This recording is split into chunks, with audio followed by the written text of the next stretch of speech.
बात लेना देना क्या है?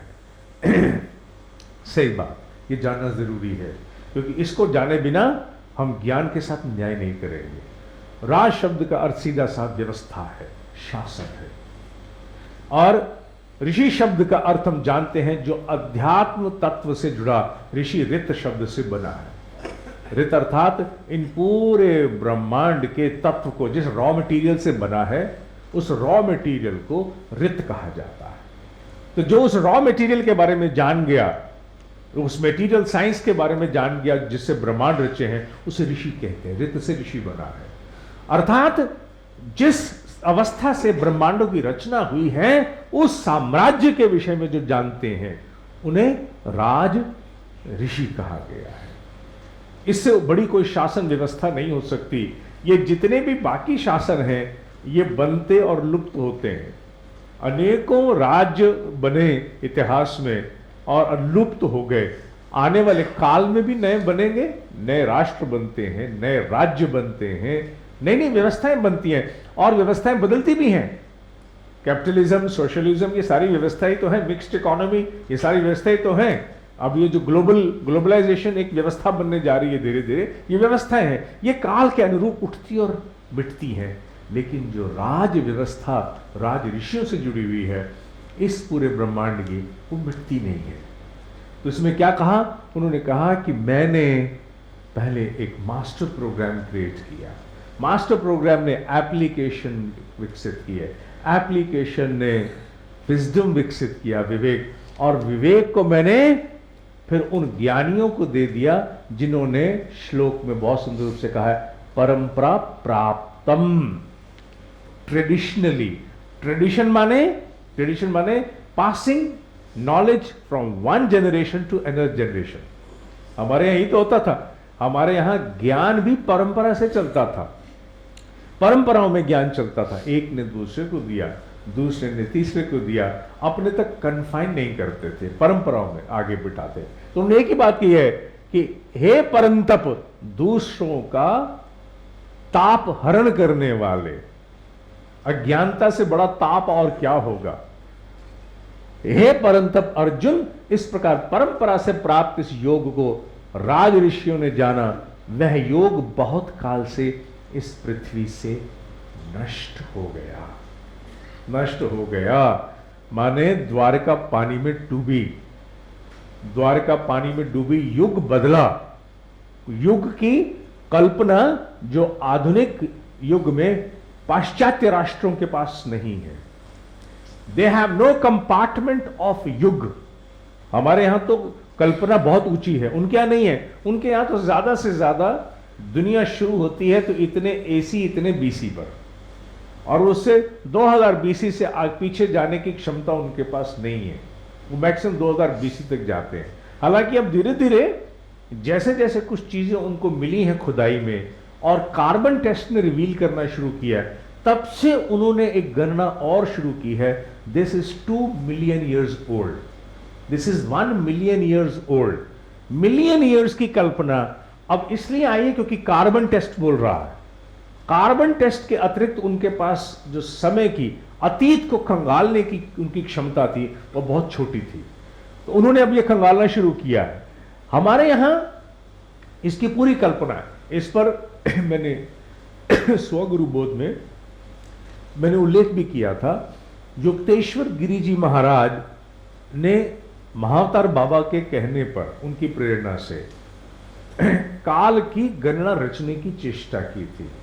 और युक्तेश्वर गिरि जी महाराज ने कहा था एक युग का साइकिल, एक महायुग का साइकिल 24,000 साल का होता है, जिसमें सबसे छोटा और सबसे कष्टकारक कलयुग होता है। उन्होंने बताया कैसे त्रेता, कैसे द्वापर, कैसे सतयुग सबसे बड़ा होता है। तो घड़ी की सुइयों से समझाया, ऊपर 12 नीचे 6, तो नीचे वाला 6 का जो 5 और 6 और 6 और 7 के बीच का जो हिस्सा, ये कलयुग है। इससे ऊपर द्वापर, त्रेता, सतयुग, और इधर से फिर अब दोबारा से हम लोग द्वापर, त्रेता। अब ये कंफ्यूजन है कि त्रेता द्वापर पहले है कि त्रेता पहले आएगा। This is I don't remember it right now with me. जो भी आता है, whatever the sequences, we believe that कि अब कलयुग के बाद उसका आचरण शुरू हो गया है, क्योंकि उसे इलेक्ट्रिक एज माना जाता है। बिजली की गति से जब चीजें होने शुरू हो जाए तो वो वस्तुतः द्वापर कहेंगे कि त्रेता कहेंगे? करेक्ट मी प्लीज, कोई बीच में से बोलो। त्रेता कहेंगे, ठीक है, आपकी बात को मानता हूं, त्रेता कहेंगे। तो त्रेता के बाद अगला युग जो आएगा, जो कि एलियन फोर्सेस के पास आज भी है, उनका युग आज भी हमसे आगे है, क्योंकि टाइम के अंतर्गत और जो उनका ट्रेवल है हमसे फास्ट है, तो उनके पास आज भी वो इस समय द्वापर में चल रहे हैं, उनका द्वापर चल रहा है। जहां जहां मैग्नेटिक टेक्नोलॉजी है for propulsion to create motion, वहां वहां द्वापर है। According to Indian belief, Indian sciences, जब चीजें कलयुग में आती हैं तो जो मेटीरियल मूवमेंट है वो रिस्ट्रिक्टेड हो जाता है। You cannot move matter. Material movement करने के लिए आपको अपनी फोर्स की जरूरत पड़ती है। जैसे जैसे युग आगे बदलता है, मैटर और मटेरियल को पुश करने के लिए, मोशन देने के लिए एनर्जी आ जाती है बिजली के रूप में। जैसे ही वो त्रेता और ज्यादा इवॉल्व होकर द्वापर में पहुंचता है तो बिजली के स्थान पर, फॉसिल के स्थान पर एक नया मोमेंटम आ जाता है, मैग्नेटिक। और जैसे ही आप त्रेता से भी आगे बढ़ते, द्वापर से भी आगे बढ़ते सतयुग में, तो आपको ना फॉसिल की जरूरत, ना मैग्नेटिक प्रोपल्शन की जरूरत, तब केवल संकल्प से ही गति माने मोशन प्राप्त हो जाता है। This is how the Indian science believes कि द मोशन माने गति, ये सब कुछ गति के बिना थोड़ी हो रहा है। मोशन है तो है ना, आपकी बल्ब जल रहा है, इसके पीछे कहीं कोई चीज जल रही है तभी तो मोशन मिल रहा है आपको, वरना तो मिल नहीं सकता। फॉसिल कोई जल रहा है। आने वाले समय में टेक्नोलॉजी मैग्नेट पे जाएगी, और जब सतयुग में हम पहुंचने वाले होंगे तब हमें ना जरूरत मैग्नेटिक पावर की है ना फॉसिल पावर की, तब केवल संकल्प से चीजों को हम प्रोपेल कर सकते हैं। संकल्प मात्र से ही चीजों की रचना, मोशन लाया जा सकता है। हजारों टन पत्थरों को उठा करके एक स्थान से दूसरे स्थान तक पहुंचाने की टेक्नोलॉजी तब संकल्प हो सकती है। आप में से कितने लोग यूट्यूब पर देखते हैं कि नहीं देखते हैं? कृपया करके आप यूट्यूब पे जाइए और ढूंढिए कि एलोरा केव्स के बारे में आज आधुनिक ऑब्जर्वेशन क्या बोल रही है। अजंता नहीं, एलोरा। एलोरा केव्स में विशेष रूप से जो विश्वनाथ मंदिर है, जैसे उन्होंने विश्वनाथ मंदिर की संज्ञा दी है, मैं देख के आया, वो कहते हैं कि this is not the technology we have so far seen in the world. इस विश्व में कोई टेक्नोलॉजी नहीं है जो इसे इस रूप में विकसित कर सके। क्यों? क्योंकि वो पूरा मंदिर with all proportions, with all approximation to zero defect, वो एक चट्टान में से स्कूप किया गया है। शब्द है स्कूप।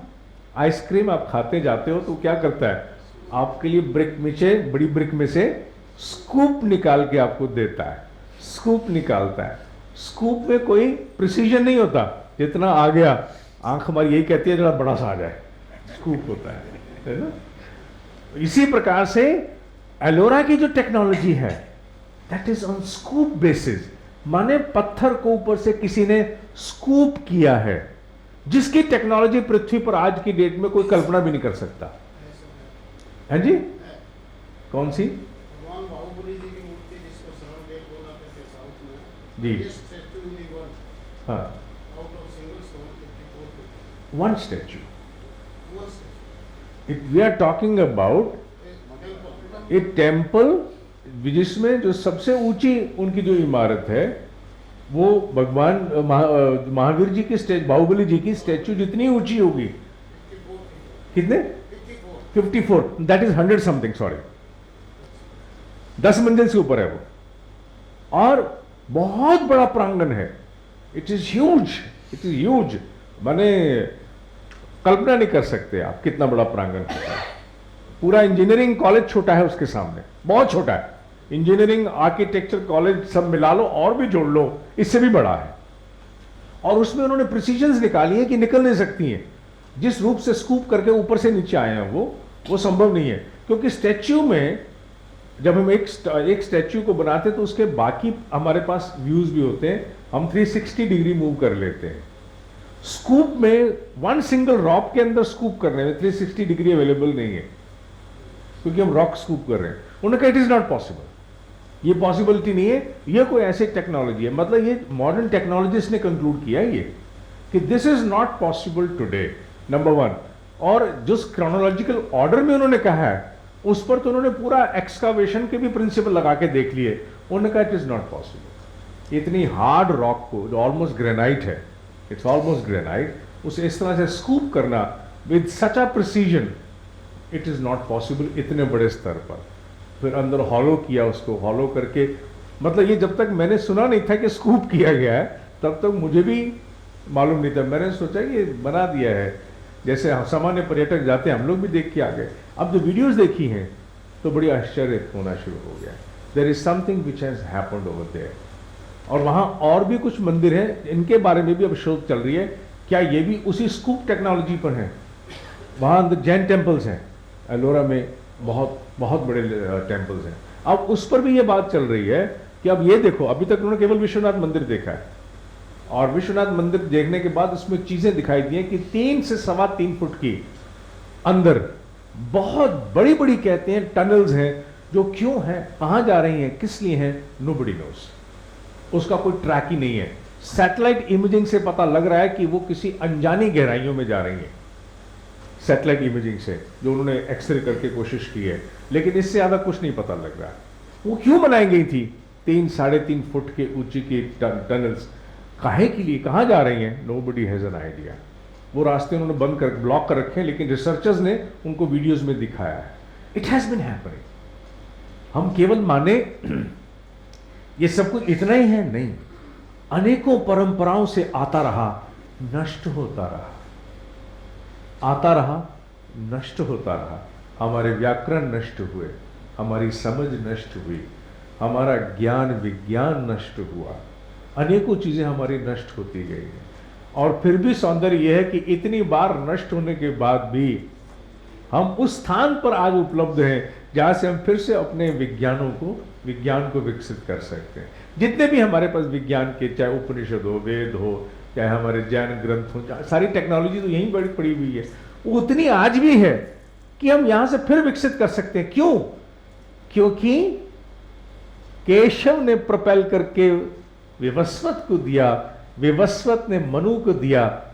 आज के आधुनिक राज ऋषियों को केवल इक्ष्वाकु को